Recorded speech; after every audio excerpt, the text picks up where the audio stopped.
Good afternoon, everyone, and welcome to Snap Inc.'s third quarter 2020 earnings conference call.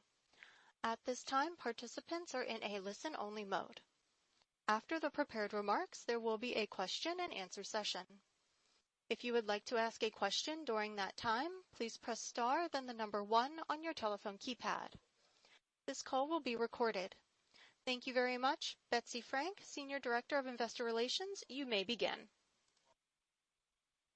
Thank you, and good afternoon, everyone. Welcome to Snap's third quarter 2020 earnings conference call. With us today are Evan Spiegel, Chief Executive Officer and Co-founder, Jeremy Gorman, Chief Business Officer, and Derek Anderson, Chief Financial Officer. Earlier today, we made a slide presentation available that provides an overview of our user and financial metrics for the third quarter 2020, which can be found on our investor relations website at investor.snap.com. Now I will cover the safe harbor. Today's call is to provide you with information regarding our third quarter 2020 performance in addition to our financial outlook. This conference call includes forward-looking statements. Any statement that refers to expectations, projections, guidance, or other characterizations of future events, including financial projections, future market conditions, or the impact of COVID-19 on our business and on the economy as a whole, is a forward-looking statement based on assumptions today. Actual results may differ materially from those expressed in these forward-looking statements, and we make no obligation to update our disclosures. For more information about factors that may cause actual results to differ materially from forward-looking statements, please refer to the press release we issued today, as well as risks described in our quarterly report on Form 10-Q for the quarter ended June 30th, 2020, particularly in the section titled Risk Factors. This information can be found in our other filings with the SEC when available. Our commentary today will also include non-GAAP financial measures, and we believe that the use of these non-GAAP financial measures provides an additional tool for investors to use in evaluating ongoing operating results and trends. These measures should not be considered in isolation from or as a substitute for financial information prepared in accordance with GAAP. Reconciliations between GAAP and non-GAAP metrics for our reported results can be found in our press release issued today, a copy of which can be found on our investor relations website. Please note that when we discuss all of our expense figures, they will exclude stock-based compensation and related payroll taxes, as well as depreciation and amortization and non-recurring charges. At times in our prepared remarks or in response to questions, we may offer additional metrics to provide greater insight into our business or our quarterly and annual results. This additional detail may be one-time in nature, and we may or may not provide an update in the future on these metrics. Please refer to our filings with the SEC to understand how we calculate our metrics. With that, I'd like to turn the call over to Evan. Hi, everyone, and thank you for joining our call. We added 11 million daily active users this quarter for a total of 249 million, up 4% quarter over quarter and 18% year over year, demonstrating the benefits of years of investment in our product and partnerships across a wide range of geographies. We generated $679 million in revenue this quarter, up 52% year over year, outperforming our expectations and highlighting the substantial value we drive to both direct response and brand advertisers during this continued period of uncertainty. Our year-over-year growth rates for both daily active users and revenue were higher this quarter than they were in Q3 of the prior year. In fact, they represent our highest Q3 growth rates since 2017. Our success underscores the excitement that our community and our advertising partners have around our innovative products and services. The adoption of augmented reality has happened faster than we had previously imagined, and we feel well positioned to execute on the many opportunities that lie ahead. 2 years ago, we transformed our business by relentlessly focusing our attention on delivering return on investment for advertisers and building new products and experiences to serve our community. The revenue and community growth we have generated as a result of these efforts has afforded us the opportunity to double down and innovate even more, especially around our camera and augmented reality platform. The creative and technical teams at Snap have worked hard to support Lens Studio creators and evolve our camera's capacity to entertain our community and help our partners grow their businesses. For example, this quarter, we introduced more lenses for try-on and commerce, with Sally Hansen creating AR trial and purchase for nail polish, and Champs doing the same for sneakers. Snapchat community engagement is strong as we continue to grow in new markets, broaden our product offerings, and improve our underlying infrastructure. This was our 4th consecutive quarter of more than 15% year-over-year daily active user growth. We also saw strong retention in our vast community, and we continue to reach over 90% of the Gen Z population and 75% of the Gen Z and millennial population in countries like the US, the UK, and France. One key driver of growth across all of our markets has been product innovation and infrastructure improvements. Following the successful rebuild of our Android application last year, we are rolling out a newly streamlined messaging infrastructure that we expect will make messaging faster and more efficient, which will help drive increased engagement, especially as we expand our community across different countries and devices. These foundational investments in our core architecture have also enabled us to innovate faster and release new product features at a rapid pace. In the last year alone, we launched brand profiles, minis, places on the map, dynamic ads, bitted AR lenses, dynamic lenses, camera kit, Snap ML lenses, and new creative tools, with lots more to come. We are currently rolling out a new 5-tab navigation bar for Snapchat, which allows us to deepen the product experience for our map and Discover platforms. We're excited to make the Snap Map more visible to new Snapchatters and invest in a better content experience for Discover, especially as we broaden our content offerings across popular creators and professional studios.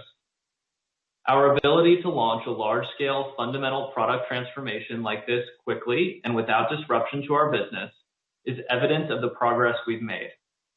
In fact, it was the first major update where we prototyped and launched on Android first due to the structural improvements we made to our Android application last year. Our investments in Lens Studio continue to drive the growth of our augmented reality platform, and we are especially excited to see lenses created by our community driving a majority of the year-over-year growth in daily lens views. Our Lens Studio platform allows people all over the world to create rich AR experiences that highlight the broad range of cultures represented by our community. Some of these lenses are used by Snapchatters across the world, while others are notable for their extraordinary regional engagement. For example, a university student in India created a lens with a smoke flare effect which went viral in India and Southeast Asia, garnering billions of views on Snapchat and even more on other social platforms. This demonstrates the impact of the creativity of our community, which empowers self-expression with augmented reality at a volume and scale we could never achieve on our own. We've also continued to invest in the technology that underlies our AR platform to empower new experiences for our community. We drew on several years of technical investment and creative experience to launch a number of extremely popular lenses this quarter. For example, our recently launched anime lens uses our Snap ML technology to turn people into anime characters in real time, and our community engaged with this lens 3 billion times in its first week.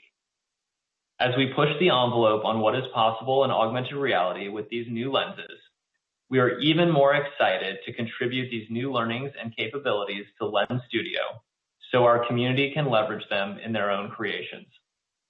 Our content platform continues to mature following our investments in regionalized content and the expansion of our partnerships with both traditional media partners and newer mobile-focused content studios. Our premium shows format continues to grow rapidly around the world, with time spent watching shows increasing more than 50% this quarter compared to Q3 of last year. Our successful Versus the World docuseries franchise launched its second season featuring Conor McGregor and has already reached 14 million viewers. Additionally, large media companies continue to find success bringing their top linear TV shows to Snapchat to reach our differentiated audience. Over 50 million Snapchatters watch content derived from TV on Snapchat each month on average, and this familiar programming has helped drive an 80% year-over-year increase in the average number of people watching shows every day that are over the age of 35. Additionally, as various sports leagues are resuming their seasons, our community has turned to Snap to watch the action. Last month, more than 40% of the U.S. Gen Z population watched premium sports content on Snap.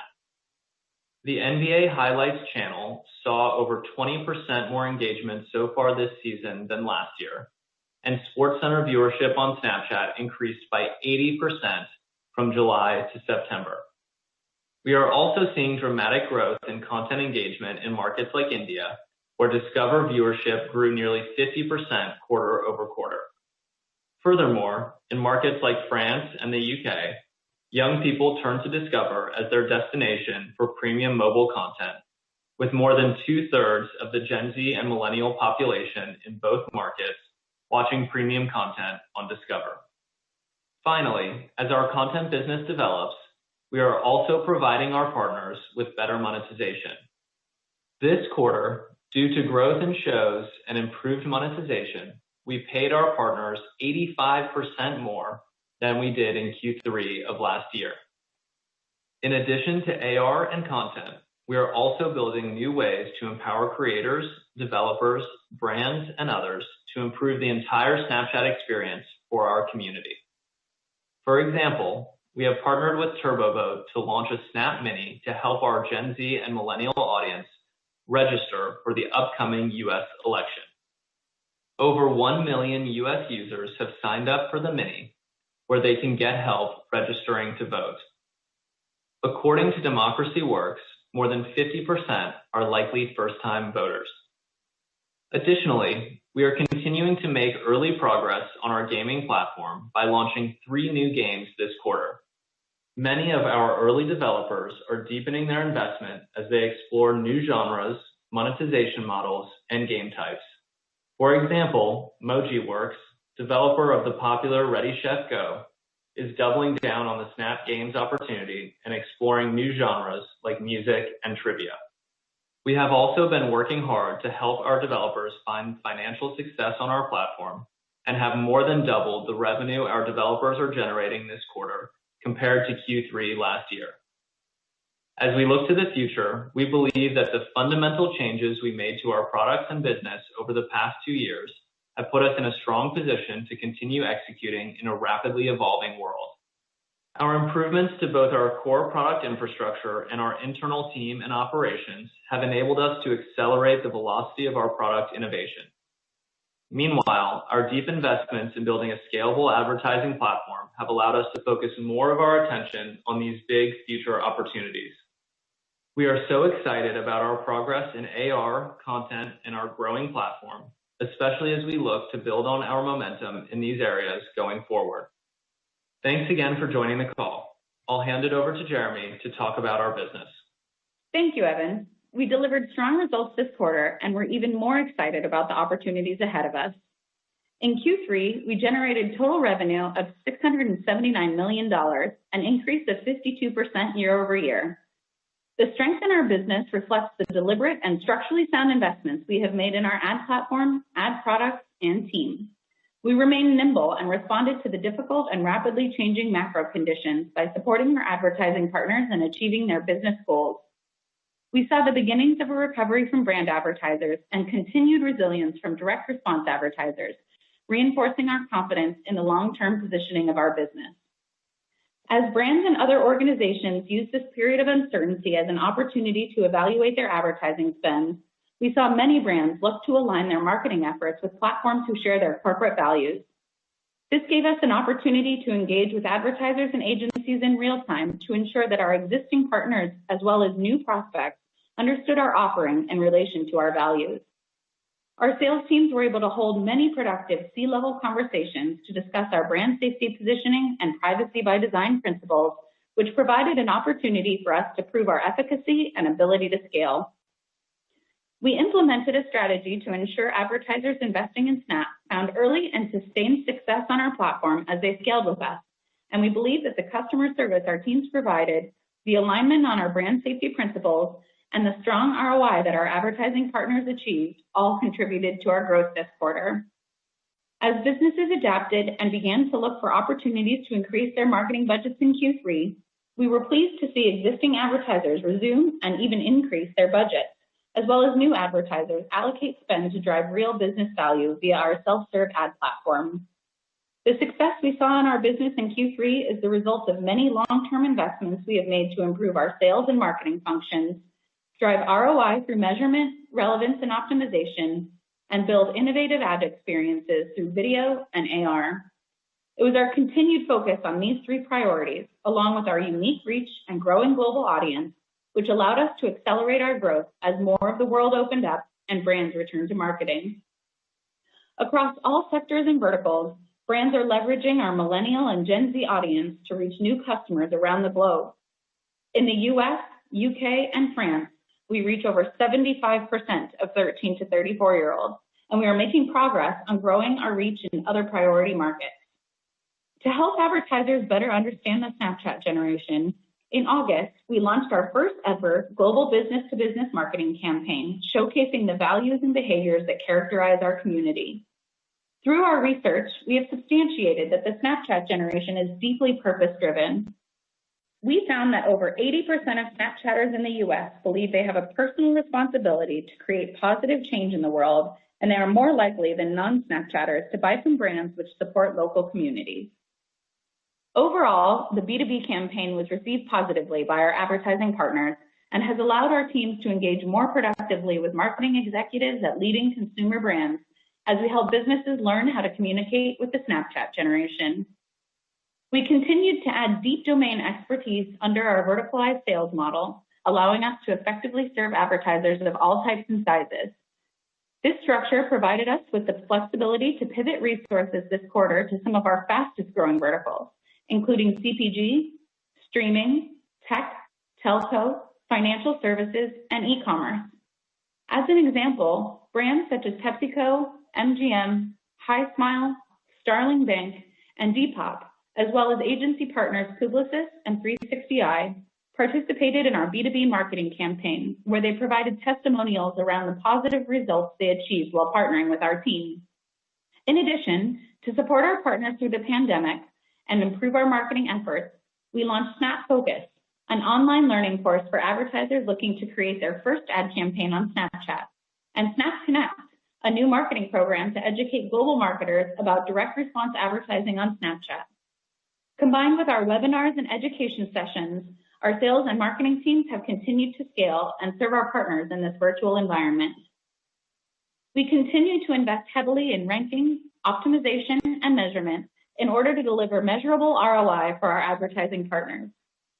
It was our investments in our self-serve ad platform and our ability to service our customers during a challenging time that allowed us to onboard a record number of advertisers this quarter.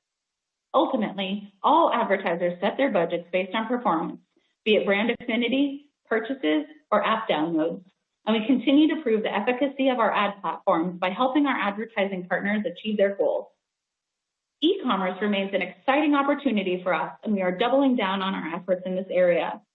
We are taking a holistic approach to e-commerce across sales, native commerce products, and ad tech, including our self-serve tools, lower funnel optimization goals, and video ad formats. For example, last quarter, we launched dynamic ads globally, which combine product catalogs with our optimization capabilities to reward advertisers who invest in our platform with ROI at scale. And we are already seeing strong adoption rates from retail, CPG, restaurant, and gaming verticals, among others. More brands have pivoted in this direction, including Sephora investing in dynamic ads as a part of their long-term strategy, and textile optimizing for their Fabletics women's marketing campaign with pixel purchase optimization. The rise of mobile content consumption, especially on mobile native premium formats, presents us with a growing opportunity. The first building block was Discover, our video content business, which we launched in 2015. We continue to invest heavily in video advertising through commercials, our non-skippable full-screen video ad unit, and Snap Select, which enables buying of commercials in prepackaged, fixed-price premium inventory. First Commercial, which gives advertisers a way to reserve the first commercial a Snapchatter sees during a show, is now available to all advertisers in our Ads Manager following our beta launch last quarter, and we have already seen many advertisers from different verticals invest in this format. For example, we saw entertainment brands such as NBC Universal's Peacock invest in our first commercial format as the world shifted to direct-to-consumer viewership and theatrical releases were put on pause. We believe augmented reality is the future of immersive customer experiences like try-on, catalog browsing, and showrooming. We invested heavily in our self-serve AR tools to provide advertisers with what they need to create, manage, and optimize an augmented reality campaign that drives measurable ROI. While this form of advertising is still nascent, we are encouraged by the early adoption we are seeing from advertisers. This quarter alone, we partnered with several leading consumer brands, such as Champ Sports, Clearly, Essie, Kohl's, Levi's, Jordan Brand, Sally Hansen, and Hoka One One to leverage our AR and machine learning technologies to power virtual try-on experiences. While Dynamic Ads recommends items to Snapchatters based on their interests, AR try-on takes this a step further and allows Snapchatters to visualize the item in real life. For example, Clearly, an eyewear retailer, leveraged our sponsored AR lenses to enable our community to try on different pairs of glasses, which resulted in 33 seconds of average playtime and a 5.3% share rate.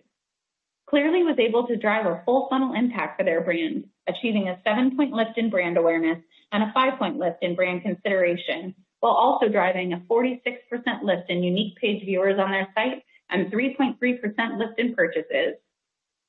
Longer term, we believe our map represents an exciting opportunity to innovate and provide new experiences for our community and to grow revenue. We recently added Places to our map, which helps people learn more about the businesses around them and view hours and store reviews. We also built a dedicated local ads objective to Ads Manager to ease the sign-up flow for local businesses. Since its launch in July, we have been encouraged by the number of local businesses experimenting with the product. Though it's still early, building connections between our community and the places they visit will be instrumental in supporting local advertising in the future. Our investments in our self-serve platform, verticalized sales team, and engaging ad experiences provide the tools necessary for advertisers to reach our valuable community. While the foundation is in place, we have a huge opportunity to scale our business as we continue to demonstrate measurable ROI for our partners, educate businesses on our unique reach, all while leading the way with innovative digital-first ad products. In particular, e-commerce remains a focus area as we look to build upon the early momentum of our newer offerings. Longer term, we believe Snapchatters will engage naturally with businesses of all sizes across our service, whether that be engaging with a brand's profile, finding store hours on the map, or interacting with products using an AR lens. Overall, this was a productive quarter for our business, and we look forward to building on our momentum as we progress towards our short-term and long-term opportunities. And with that, I'll turn the call over to Derek. Thanks, Jeremy. Our Q3 financial results reflect our priorities of growing our community, making focused investments in the future of our business, and scaling our operations efficiently in order to drive towards profitability and positive free cash flow. As Evan mentioned earlier, our community grew to 249 million daily active users in Q3, an increase of 39 million or 18% year over year, which exceeded our expectations entering the quarter and represents an acceleration over the prior quarter growth rate. The growth in our community continues to be broad-based, with year-over-year and sequential growth on both iOS and Android platforms. In North America, DAU grew by 6 million or 7% year-over-year to reach 90 million. In Europe, DAU grew by 7 million or 10% to reach 72 million. In Rest of World, DAU grew by 26 million, or 43%, to reach 87 million. We believe Snapchat is a complement to real friendships, and the easing of COVID-19 related restrictions in many communities was a modest tailwind to engagement as we moved through Q3. We observed that restrictions were lifted earlier in Europe, and this contributed in part to the higher growth rate in this region relative to North America.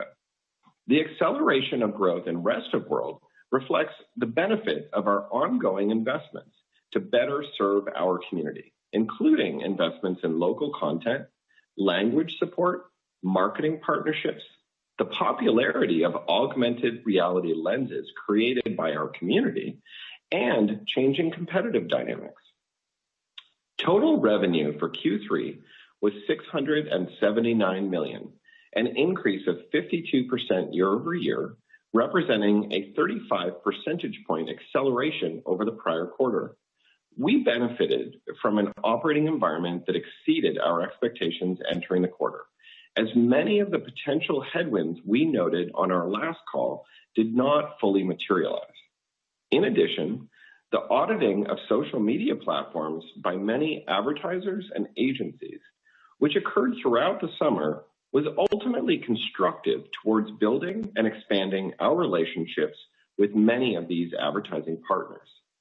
These favorable operating conditions led to rapid growth in demand from our brand advertising partners that built on top of the already strong growth trajectory of our direct response business, and together contributed to record high active advertisers and revenues in the quarter. While we were pleasantly surprised by the favorable operating environment in Q3, we were not surprised by the growth we delivered under these conditions. We demonstrated early in Q1 that our platform is capable of delivering growth over 50% under more normal operating conditions, and we were pleased to see operating conditions significantly improve in Q3. In North America, revenue grew 56% year over year in Q3, while ARPU grew 46% year over year. In Europe, revenue grew 49% year over year in Q3, while ARPU grew 36% year over year. The relatively higher rates of growth in North America and Europe in Q3 reflect the ramp in demand from brand advertisers beginning relatively earlier and stronger in these regions. In Rest of World, revenue grew 35% year over year in Q3, while ARPU declined 6% year over year as accelerating growth in DAU modestly outpaced growth in absolute advertising demand. Rest of World revenue growth accelerated by 21 percentage points over the prior quarter, as demand has begun to recover from the relatively more severe impact of COVID-19 related disruptions to demand in this region.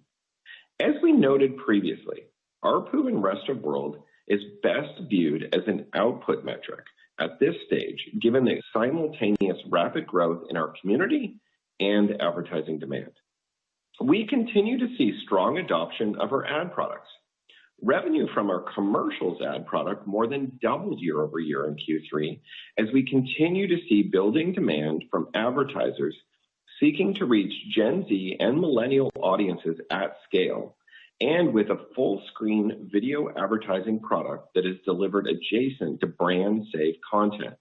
In addition, our revenue from camera products nearly doubled year over year in Q3, driven by strong adoption of our self-serve reach and frequency lenses and filters that offer brands an opportunity to interact with Snapchatters through engaging augmented reality experiences. For the first time as a public company, we observed a rise in overall eCPM in Q3, driven by a combination of mix shift towards higher eCPM products, such as commercials, as well as a rapid rise in overall demand. Average eCPMs increased 20% year over year. However, we believe our eCPMs remain well below market rates for our audiences and ad units. The ongoing growth of our community, as well as deepening engagement within our app, continues to add more inventory opportunity to our ecosystem over time. In addition, we continue to make improvements to our targeting and optimization capabilities that allow us to show more relevant ads to Snapchatters and utilize our inventory more efficiently. For example, while eCPMs for inventory monetized by pixel-verified purchases rose by 71% sequentially in Q3, the cost per purchase for our advertising partners rose by just 1% over the same period. Consequently, we believe that we will be able to deliver attractive returns on ad spend to our advertising partners as eCPM grows over the long term. Gross margins were 58% in Q3, up 7 percentage points year over year. We continue to make significant progress against our goal of driving down our underlying infrastructure unit costs over time. In Q3, our efficiency improvements fully offset the year-over-year increase in user activity, resulting in infrastructure costs per DAU of 70 cents. On the content side, we have been doubling down on our investments in premium content, and we were pleased to see that these investments drove a more than 50% year-over-year increase in total daily time spent watching shows in Q3, which contributed to our ability to grow revenue, ARPU, and eCPMs at the rates we observed in Q3.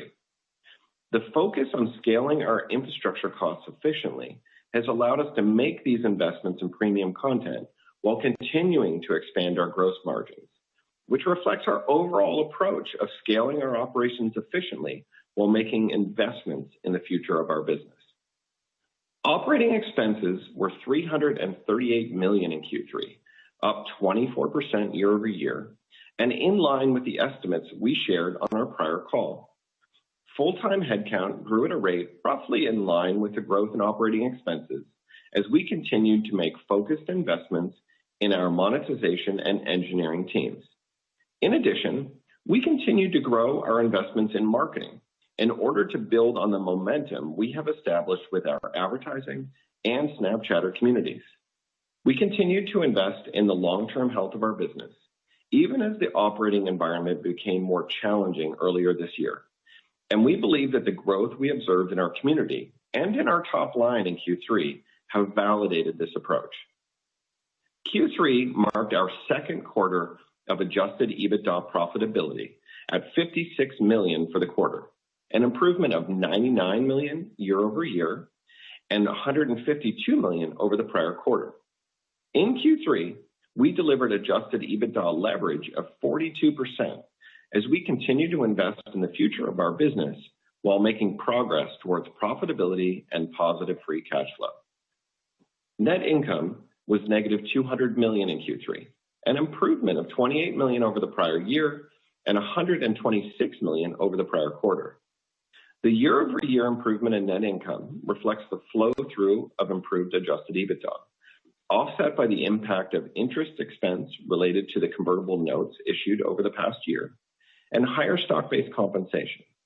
While we have continued to grow our team, stock-based compensation declined on a per capita basis in Q3 as our team continues to migrate towards sustainable and competitive compensation structures that we have put in place in the years following our IPO. Total fully diluted shares outstanding grew 4% year over year in Q3, flat from the prior quarter and down from 6% in the same quarter of last year. We consider careful management of our stock-based compensation programs to be a key input to efficiently managing our fully diluted shares outstanding as we seek to build shareholder value over the long term. Free cash flow for Q3 was negative $70 million, an improvement of $15 million year over year, primarily driven by the improvements in adjusted EBITDA that were partially offset by changes in net working capital. We ended the quarter with $2.7 billion in cash and marketable securities, up from $2.3 billion in the prior year, as the proceeds of convertible notes issued in Q2 more than offset the investments we have made to grow the business over the past year. Similar to last quarter, we do not intend to provide financial guidance for Q4, but we do want to share some perspective on how we believe the quarter might unfold. While we have benefited from an improving operating environment in recent months, we are conscious that external factors, similar to those that produced more volatile operating conditions earlier this year, could emerge and impact our momentum. In addition, advertising demand in Q4 has historically been bolstered by the holiday season in the latter portion of the quarter. And it is not clear at this time whether that key source of advertising demand will materialize in the same way this year as in prior years. Assuming that the current favorable operating conditions persist and that the holiday season materializes in line with what we have experienced in prior years, we believe that year-over-year revenue growth of 47% to 50% is attainable in Q4. On the expense side, we intend to continue to invest in the long-term growth of our business and are currently contemplating incremental investments to double down on the momentum we have established. Consequently, we expect that year-over-year expense growth is likely to be higher in Q4 than we have observed year to date. While there is continued uncertainty about the macro operating environment, we are pleased with the strength of the underlying momentum we have established with our advertising partners, and we remain highly optimistic about the long-term prospects for our business. In addition, we are pleased with the growth trends we have observed in our Snapchatter community and believe that momentum will continue into Q4 with DAU of approximately 257 million, implying year-over-year growth of approximately 18%, which is consistent with the growth rate observed in Q3. Thank you for joining our call today, and we will now take your questions. That concludes the prepared remarks for today's earnings call, and we will now begin the question and answer session. To ask a question, you may press star then 1 on your touch-tone phone. If you are using a speakerphone, please pick up your handset before pressing the keys. To withdraw your question, please press star then 2. In the interest of time, we ask that you please limit yourself to 1 question. After your initial question is asked, your line will be muted. At this time, we will pause momentarily to assemble our roster.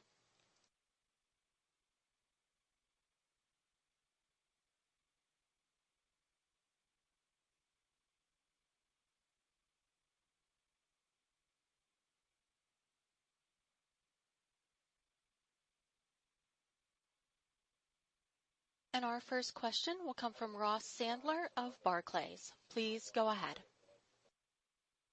Great, thanks.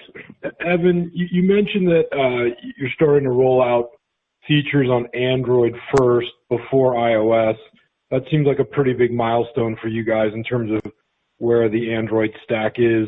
So I guess, how is faster product development on the Android side impacting your thinking on retaining and growing the audience in international? Is that where some of the 10 million of ROW users came from? And then Derek, one on the guidance. So just on the math for July and then what you did in the quarter, it would imply that you're growing 60%-ish over the last couple of months. So is the comment about 47 to 50% growth in the fourth quarter reflective of, you know, the mix up of brand advertising, or anything else you would call out in terms of, you know, why you're expecting that to drop out, or drop off a little bit would be helpful. Thank you. Thanks, Ross. We're really pleased with the progress we've made on Android. We've certainly learned a lot from our prior mistakes, and the client is in a much better place and has allowed us to experiment and iterate a lot more quickly on the Android platform. We do still see some upside in the back-end improvements we're making, so we're working a lot on improving our messaging infrastructure, for example, and that's been rolling out and really helps just improve the speed of communication, which we think can have a positive impact on engagement. So overall, big changes to the client on Android, more changes coming on the back end, and then we're trying to do the same thing on iOS now. iOS was in a better place to start with, but we really believe that we can continue to improve the iOS architecture. We've got a big initiative underway there across the entire company, which should allow us to move at a similar pace to Android, because believe it or not, we can actually move faster on Android now than iOS. So huge change. Obviously, we're really excited about it, and certainly it's vital when we're thinking about unlocking growth on markets that are dominated by Android. Hey, Ross, it's Derek speaking. I'll take the second part of the question. Thank you. As we look forward, we're really pleased with what we saw in terms of growth as we moved through Q3. We started a little slower at the beginning of that quarter, but we've enjoyed, nicely elevated growth levels, since August and through the quarter. As I look to Q4, one of the unique things about Q4 is that the revenue tends to be more back-ended than other quarters. And so you want to be a little bit more cautious about drawing too many inferences from the early days of Q4. It's a little bit different from other quarters in the year.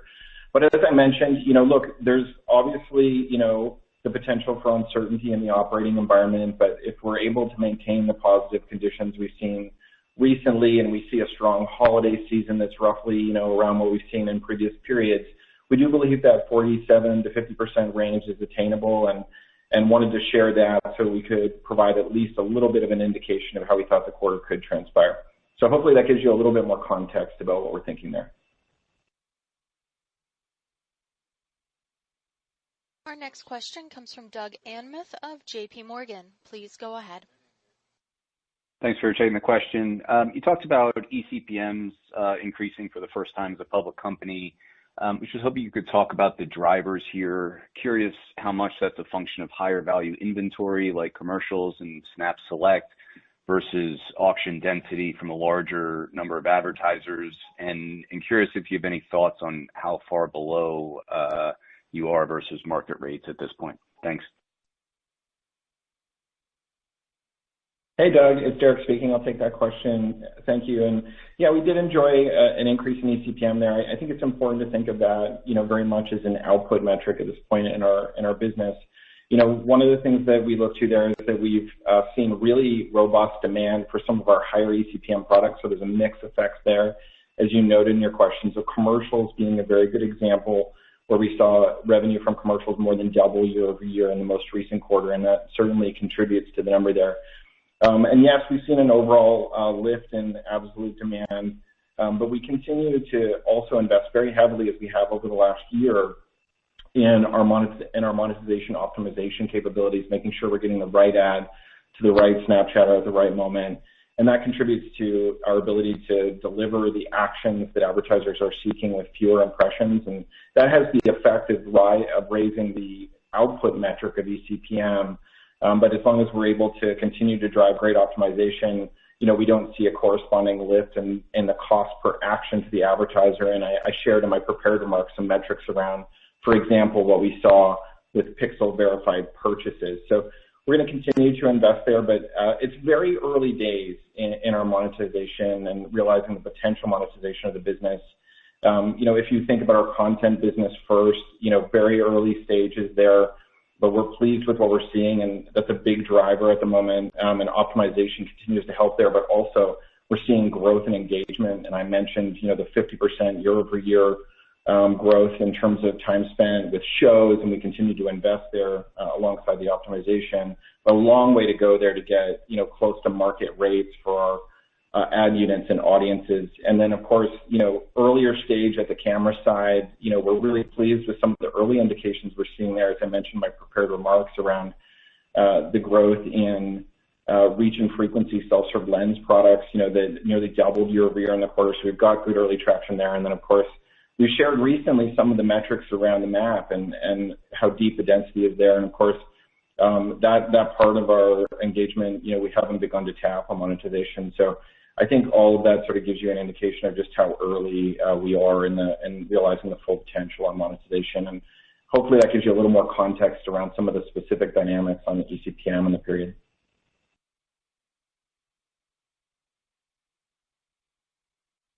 Our next question comes from Michael Levin of Pivotal Research Group. Please go ahead. Thanks for the opportunity, guys. A question for both Evan and for Jeremy. Evan, in your prepared remarks, you guys had talked about seeing good growth with respect to sports viewing. I know that had been an area that Derek had highlighted.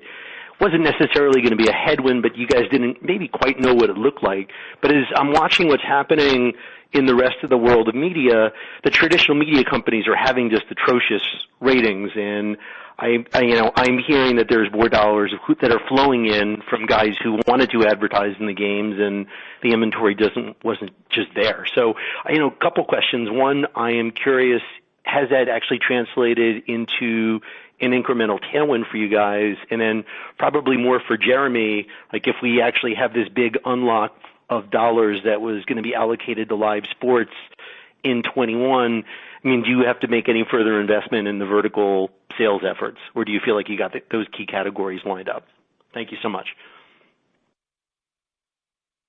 Thanks for the question. At a really high level, sports are just deeply interwoven into culture, and they're really, really important to people, and therefore, they're very important to our community. So we've worked really hard to think holistically about our sports partnerships, across augmented reality, of course, content, things like Bitmoji, and all of that helps people talk about and express themselves in relation to the teams that they really care about, and driving that conversation is obviously really important for the leagues and also for our business. So we think we can continue to play a role there. It's obviously really important to our community. And Jeremy can speak to the implications of that for advertisers who obviously also really want to associate themselves with sports. Yeah, thanks for the question, Michael. And certainly I cannot let a good sports question go without mentioning how exciting it is for our teams here in Los Angeles this season in particular. So we're all very excited about it over here. As Evan talked about, last month, more than 40% of the U.S. Gen Z population watched premium sports content on Snap specifically. And the NBA Highlights channel saw over 20% more engagement so far this season than last year, if that helps speak to the trends. As you know, sports are absolutely highly visible to advertisers who are looking for both premium content, contextually relevant placements, and then large package buys with ourselves and with our partners that are inclusive of things like augmented reality, Bitmoji, and others, as Evan mentioned. Our commercials ad unit is continuing to perform for us. It's allowed us to increase yield from premium sports content, and we're really happy with both the audience and the revenue growth on that product. Of course, it's still early for us, and we're going to continue to experiment and work with our content partners to bring immersive sports experiences to Snapchatters. But in the meantime, go LA.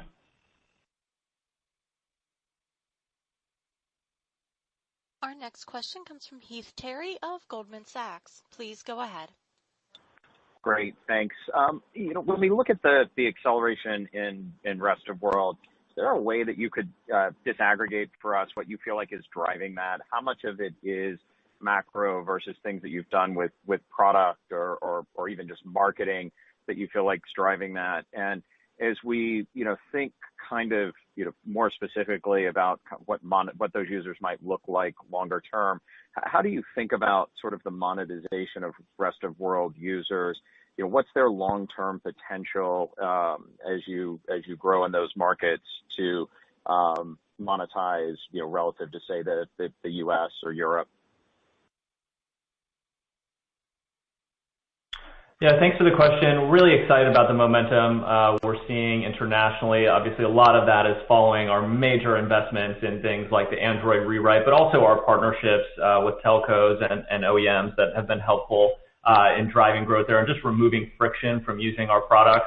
One of the big things that we're really excited about also is the way that things like augmented reality have really been localized for our community, because creators in these different markets are building locally relevant lenses and then sharing them with all their friends. And so there's this really sort of exciting and virtuous cycle that's happening here where local creators build really compelling AR experiences, share them with the broader community. People make snaps with those and then share them with their friends or share them on other platforms, which helps support our growth overall. So I think as we look at localized content, augmented reality, and the continued growth of our partners, we're just really excited about how that's all coming together. Obviously, it's been a long road to get here, but we're excited by what we're seeing. And I can take the part of rest of world monetization. So just to give you an example of what we're doing here is that we're deploying a strategic hybrid strategy. So we use resellers in a market, and we've done that for many years. We consider them to be extraordinary partners of ours and truly an extension of the Snap team. It's pretty remarkable to visit these markets and see how well they represent us. It's been a really exciting journey. But as engagement grows and certain criteria are met with DAU, we put Snap salespeople on the ground, including account executives, account managers, creative strategists, and more. And then we work alongside our reseller partners to determine which client Snap is going to service directly and which the resellers can best supplement. We're going to continue to deploy this hybrid strategy around the world because it's working, and we found it successful so far. So we look forward to continuing to do that as we grow globally. Our next question comes from Rich Greenfield of Lightshed Partners. Please go ahead. Hi, thanks for taking the question. When you think about advertisers, it seems like you had a real sort of drop in sort of the quality of advertisers as you shifted to programmatic. And I think what Jeremy talked about was this audit that took place over the summer, and it does look like the brands that we're seeing, whether it's M&M's or Verizon Fios or Legos or Peacock or Bud Light, like it's incredible how many big brands we're seeing now on the service. Maybe if you could just spend a minute, like what actually happened that this audit took place and all of these brands came back fast? Like what were they looking at? Are these dollars shifting actually from TV? Are you still in sort of a non-TV sort of advertiser bucket? Like what's actually happening there? And then I've got a couple of follow-ups on housekeeping points. Thanks for the question, Rich, and thank you for noticing the quality of the advertisers. You're right, our investments in optimization, measurement, and ranking are paying off, and big brands as well as our DR brands are finding success. And it's really exciting for our community who continues to see more and more relevant ads as we add to this demand across the board. Over the past 5 years, actually, we've been building a powerful video business with the goal of connecting advertisers to the Snapchat generation. And it's really getting increasingly difficult to reach this audience on linear television. They are watching TV, it's just in their pocket. We've made several key hires in the area, and our executives most responsible for video monetization have a lot of years of experience in this field. They know the strategy and they know the buyers. Based on the strength of what we're seeing in our video business, we're continuing to invest in new products. So to give you an example of how we're continuing to capture these budgets more and more incrementally, we recently launched First Commercials, which gives our advertisers the very first ad in the very first pop that a Snapchatter sees. And every marketer knows how important it is to make that first impression. Our commercials are designed for both social video and online video buyers. And the goal is truly to just attract incremental TV budgets into our hand-curated, brand-safe, curated content on Discover. So all of those things coming together after 5 years of long, hard work is what you're seeing right now, and we're really excited about the future. Our next question comes from Justin Post of Bank of America Merrill Lynch. Please go ahead. Great. Congrats on a great revenue quarter. I would maybe focus more on users. First, can you talk more about the COVID impact on North American usage and whether you might be seeing any leakage to entertainment apps, TikTok or YouTube? And second, you mentioned, you're testing the 5-tab navigation bar, which is pretty interesting. Can you talk about, is that increasing usage in your tests to other Snap applications, and what could that do to overall usage? Thank you.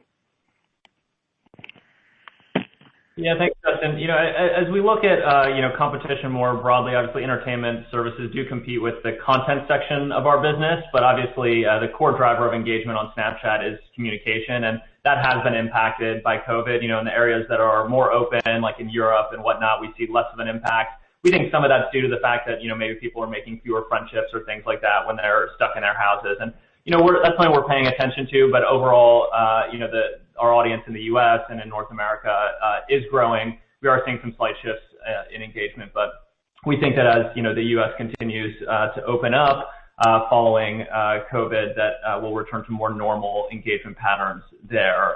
Looking at the 5-tab navigation bar, we learned a lot from some of our prior redesigns, and so as we look at, realizing this big opportunity of breaking out things like the map and Discover, giving them more prominence in the service, our number one goal is really to do no harm to core engagement, and so that's really what we focused on here. What we're excited about over the longer term, obviously, is that now we have 2 new areas to really play and experiment rapidly, and surfacing those areas to our entire community allows us to do that a lot faster. Previously, both Discover and the map were relatively hidden inside of Snapchat. So we're excited about the long-term opportunity, the same way that, separating social from media really made a big difference for our business. Took a little while to pay off, obviously. but we've really seen the long-term impact. So this is another one of those changes that's designed to unlock longer-term opportunity. Of course, number one, priorities do no harm, but now we're really excited to iterate here and to continue to grow those platforms that are so important to us.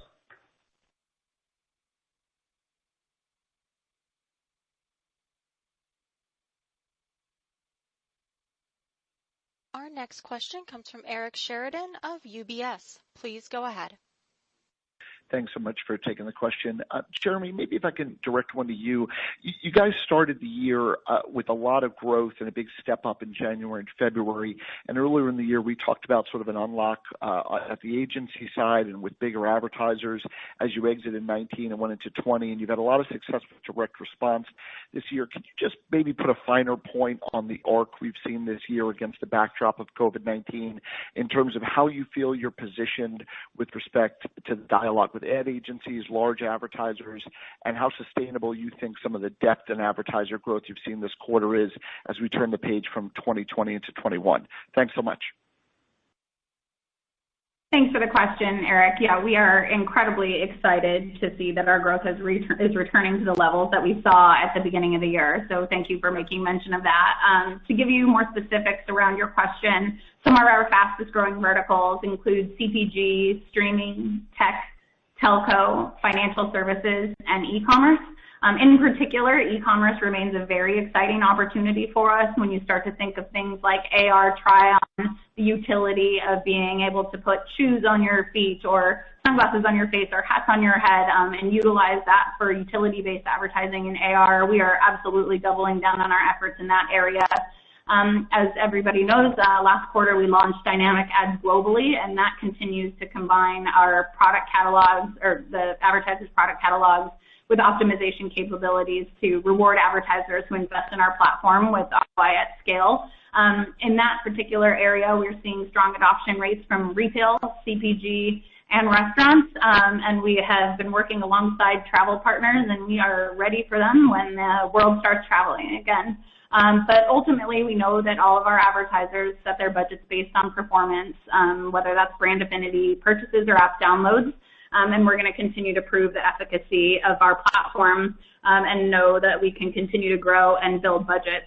It's important to note that it was these investments in our self-service ad platform and our ability to service our customers during this challenging time that allowed us to onboard a record number of advertisers this quarter.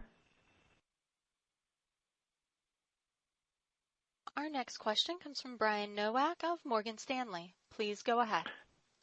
Thanks for taking my question. I have two, one for Jeremy, one for Evan. Just Jeremy, so going back to the discussion of what the world looked like in January and February versus August, September, talk to us about, so if you look back in January and February, what did your advertiser vertical mix look like? And are there still large buckets of verticals of advertisers who were material spenders in January and February who are not yet back spending because of macro factors? Or is that not something we should be thinking about from a recovery standpoint heading into 21?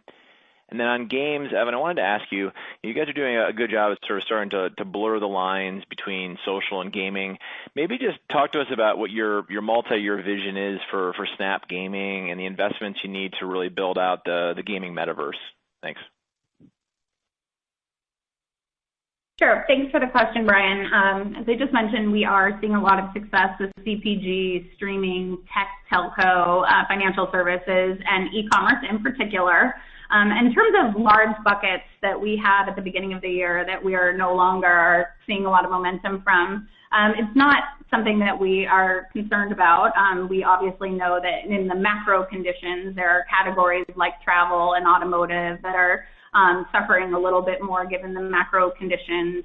But relative to how they fare at Snap, it's not something that we're concerned about because we continue to grow in these other incredible areas that are where people are finding success on the platform. I just talked about e-commerce a little bit. I will continue to put a finer point on that. I can't say enough about how important that opportunity is for us as it pertains to not only the performance that we're able to deliver for those advertisers with our great products like dynamic ads, but in addition, our ability to really make sure that our goal-based bidding products are serving them the right ROI. So we're going to continue to focus there, and when categories like travel and automotive come back, we will be welcoming them with open arms, and we're really excited to work with them.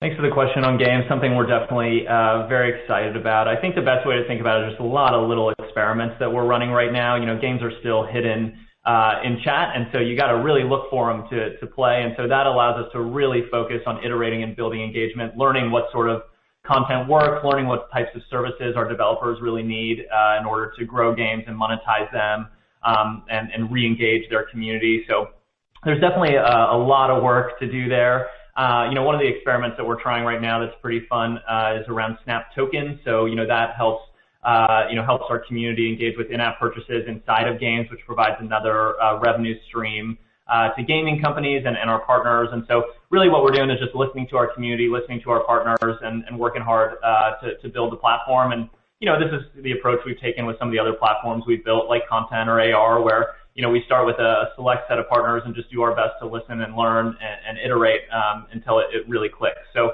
lots of exciting things. Some games obviously are doing better than others, and we're learning from the ones that are working and the ones that aren't working, and helping our partners pivot and continue to grow engagement around gaming. Our last question will come from Mark Shmulik of Bernstein. Please go ahead. Yes, hi. Thank you for taking the question. Evan, you called it at the top of the call that AR traction, and adoption is kind of above expectations. Obviously, we've seen, so the AR virtual try-ons pick up some speed and the launch of local lenses. But how are you now thinking about the roadmap of where AR goes over the next few years from both like a user and a monetization perspective? And then one for Jeremy, if I may. It's certainly a nice problem now for Snapchat to have with the rapidly growing portfolio of all these new ad products. How are you thinking about, making sure that the right ad products get to the right advertiser in this verticalized sales model? Are these some of the changes where that domain expertise roles that you mentioned earlier play a role? Thank you. Well, as you mentioned, the stars are really aligning on our augmented reality business at the moment, which is super exciting. So, the last 5 years, we've obviously worked very hard to evolve the technology, and we've gotten to a place where we're capable of some pretty sophisticated rendering. Things like SnapML, for example, really represent a step change in augmented reality, because you go from sort of overlaying 3D graphics on a scene to fundamentally re-rendering reality, and that's unlocked a lot of really compelling new use cases. Of course, our community, their engagement with augmented reality has just exploded over the past few years, so it's become really an everyday behavior for Snapchatters, and that's something that's really important. But I think the big change that's accelerated with COVID has been that businesses are coming to the table and really understanding how AR can drive their business. And frankly, I think businesses were just less open to these types of experiments when, retail was open and widely accessible and things like that. And so we've just seen a lot of openness and excitement from brands to try new things and help customers trial their products. Trial is a hugely important part of driving sales in retail, and so being able to power these try-on experiences, whether that's shoes or nail polish or beauty products or whatever, and then convert directly to a purchase, I think achieves two goals for businesses. One, of course, it helps them build their brand and things like that, but also it really drives ROI. And so I think businesses are open-minded to trying ROI, and they're open-minded to trying AR, and they're finding ROI when they do that. And so that's really exciting for us. As we look at the next couple of years, there's still just, a massive roadmap in terms of the overall platform improvements we're trying to make that should enable even more and deeply engaging AR experiences. So we'll be really focused on just building the platform, helping people learn how AR can help them achieve their business goals. But overall, we're just excited because this change happened faster than we expected, and it's just exciting to see so many brands playing around with this totally new category. Yeah, and to follow up on that, yes, we definitely believe that our verticalized sales model has helped us get through this unique time with the macro conditions, in particular because our teams deeply understand the needs of their advertisers at this time, and there has been no more important time for that to be true. They are studying everything from tariffs to understand the impact on downstream profitability of a particular CPG company, all the way through how many people are passing through TSA every single day to know how if travel is going to be recovering.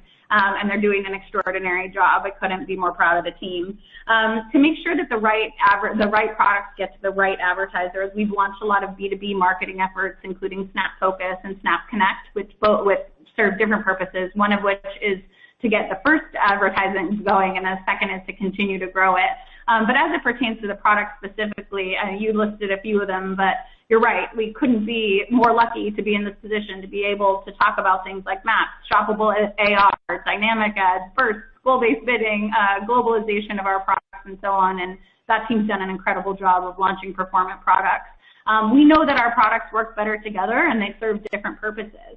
Video ads, augmented reality, they both reach users, but they reach them in different contexts on the app. We're continuing to see case studies where combining AR with video ads yields better results for the advertisers.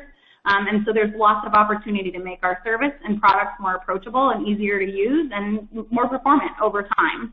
But for us, the most critical thing is that our video ads are performant, they're engaging, and it's really exciting to see advertisers continuing to invest more and more in our core video ad products. We're still early in the journey for augmented reality advertising, as Evan said, but we think we can keep building on our lead here. Derek talked about the success of our self-service AR, and that is really going to lead us to connect all of the innovation happening with our Lens Studio products and our advertising technology stack.